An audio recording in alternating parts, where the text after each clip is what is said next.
السلام علیکم پاکستان، حمید نقیبی آپ کی خدمت میں حاضر ہے۔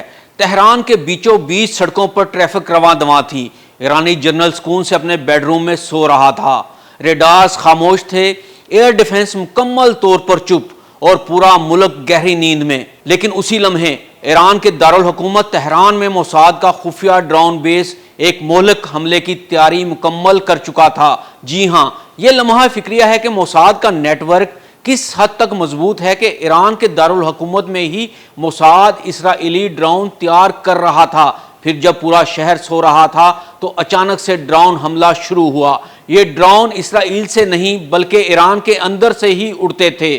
شہری عمارتوں، بند گاڑیوں اور گھروں سے ریموٹ طریقے سے اڑائے جاتے تھے اور نشانہ بناتے تھے ایران کے S-300 لانچر، فضائی دفاعی ریڈارز، میزائل سائٹس کو۔ یعنی ایران کے اندر ہی دشمن موجود تھا۔ اور پھر ایک بیڈ روم میں میزائل آ کر جنرل کو شہید کر گیا، جیسے کسی نے اندر بیٹھ کر لوکیشن دی ہو۔ اس کے علاوہ 2 مزید جنرلز اور 6 قیمتی سائنسدان کامیابی سے نشانہ بنائے گئے۔ 13 جون کا اسرائیلی حملہ صرف ایک حملہ نہیں تھا، یہ ایران کی سیکیورٹی، انٹیلیجنس اور فضائی دفاع کی مکمل ناکامی کا اعلان تھا۔ اور اس کے پیچھے تھا موساد کا وہ نیٹ ورک جو برسوں سے ایران کے اندر کام کر رہا تھا، مگر ایران کو کانوں کان خبر نہ ہوئی۔ آج کی ویڈیو میں ہم پردہ اٹھائیں گے کئی بڑے رازوں سے اور ہم جاننے کی کوشش کریں گے کہ اسرائیلی حملہ اتنا مؤثر اور خاموش کیسے رہا۔ تہران کے قریب یہ خفیہ ڈرون بیس کس نے قائم کیا؟ ایران کی انٹیلیجنس یہ سب کچھ پکڑنے میں ناکام کیوں رہی؟ آخر ایرانی فضائی دفاع کیسے چند لمحوں میں تباہ ہو گیا؟ کیا ایران کے اپنے لوگ ہی غداری پر اتر آئے تھے؟ ایران کے جنوبی تہران کے قریب ایک عام سے رہائشی علاقے میں موساد اور IDF نے مل کر ایک خفیہ ڈرون بیس قائم کیا۔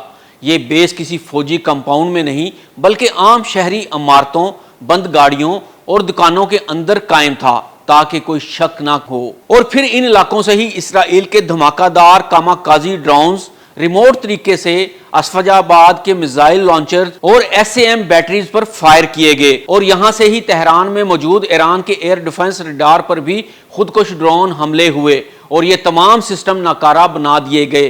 بس یہی وہ لمحہ تھا اور یہی موساد کا وہ خفیہ بیس تھا جس نے ایران کی فضائی دفاعی چھت کو مکمل طور پر تباہ کر کے رکھ دیا اور اسرائیل کو کھلا میدان دے دیا۔ یہ ڈرونز عام نہیں تھے، یہ خودکش ڈرونز تھے جو GPS گائیڈڈ طریقے سے حملہ کرتے تھے۔ ساتھ ہی سپائک میزائلز اور خاص تکنیک کے تحت ایسے میزائل بھی فائر کیے گئے جو بالکل اس کمرے میں جا کر لگے جہاں ایرانی جنرل سو رہا تھا۔ یہ حملے دمشق اور بغداد کے آپریشن کے ساتھ ہم آہنگ تھے تاکہ ایران ایک طرف متوجہ ہو اور موساد اپنا اصل وار تہران میں کرے۔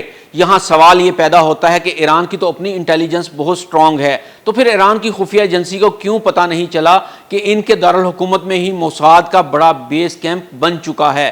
ایران کی انٹیلیجنس، MOIS، IRGC کا سیکیورٹی نیٹ ورک یا پاسداران سب بے خبر رہے کیونکہ یہ بیس مقامی ایرانیوں کے ذریعے چل رہا تھا جو مالی یا ڈیجیٹل طور پر موساد سے جڑے ہوئے تھے۔ جب بیس کی تصاویر سامنے آئی تو ایران کے انٹیلیجنس اہلکار بھی حیران رہ گئے، یہ سب ان کی ناک کے نیچے ہو رہا تھا۔ اب دیکھتے ہیں کہ ایران کے اندر سے ہونے والے اسرائیلی حملوں نے ایران کو کتنا نقصان پہنچایا۔ ایران کے 100 سے زائد دفاعی اہداف صرف 24 گھنٹوں میں متاثر ہوئے۔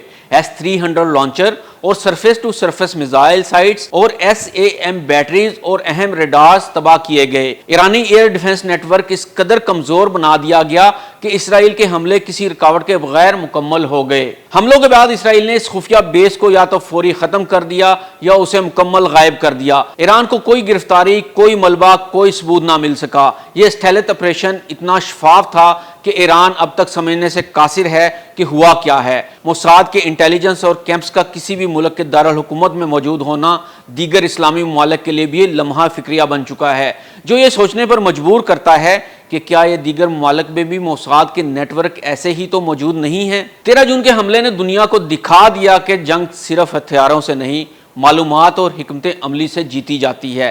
لیکن ایران نے تل ابیب پر جوابی حملہ کر کے اسرائیل کی تباہی پھیر دی ہے اور ابھی مزید بھی کارروائیاں جاری ہیں۔ اس بار اسرائیل کا پالا کسی ایماندار ملک سے پڑا ہے اور شنید ہے کہ ایران اسرائیل کے بخیے ادھیڑ کر رکھ دے گا، لیکن پھر بھی سوچنے کا مقام یہ ہے کہ موساد ایران کے کسی اور شہر میں تو کوئی نیٹ ورک نہیں چلا رہا؟ کیا ایران اب تک بیدار ہو چکا ہے یا موساد کا یہ نیٹ ورک ابھی بھی فعال ہے، یا صرف ایک آغاز تھا بڑی جنگ کا؟